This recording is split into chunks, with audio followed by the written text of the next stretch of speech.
The Trump administration has supported Kurdish leadership in the ground fight against Islamic State, despite Turkey's objections. A Kurdish-led alliance backed by the United States has successfully pushed the militants out of their strongholds in northeastern Syria and created a de facto autonomous region for themselves. Kurdish leaders say they have lost thousands of lives to achieve the American goal and now feel betrayed. This is a stab to the Kurdish back. I hope the American people would rethink this move and understand that what the Kurdish people gave them was not a small thing. U.S. Democrats in Congress were critical of the unexpected decision. A decision made in a cavalier fashion in terms of our allies in the fight against terrorism. A decision that is dangerous.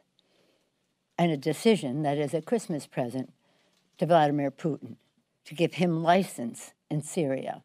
Republican Senator Lindsey said the decision sets a poor precedent. I don't know how this decision was made. It literally came out of left field. It has rattled the world.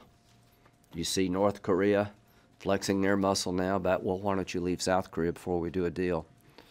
I can promise you that everything that happened in Iraq is going to happen in Syria unless we change course. About 2,000 U.S. troops are stationed in northern Syria to serve as a buffer zone between the government backed by Iran and Russia and the lands controlled by the opposition.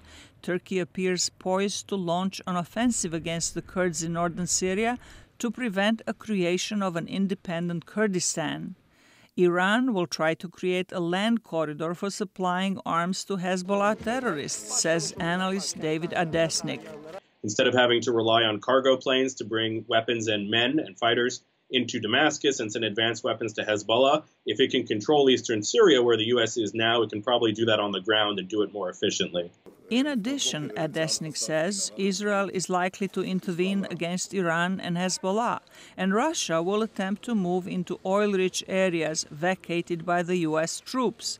And some analysts say the terrorists still hold some territory in Syria. So I would argue that still the war against jihadism, both in terms of the terrorist organizations and in terms of the ideology, has not been won. France, which has been a key ally in the U.S.-led coalition against Islamic State in Syria and Iraq, says its troops will remain in northern Syria for now. Zlatica, Hoke, VOA News, Washington.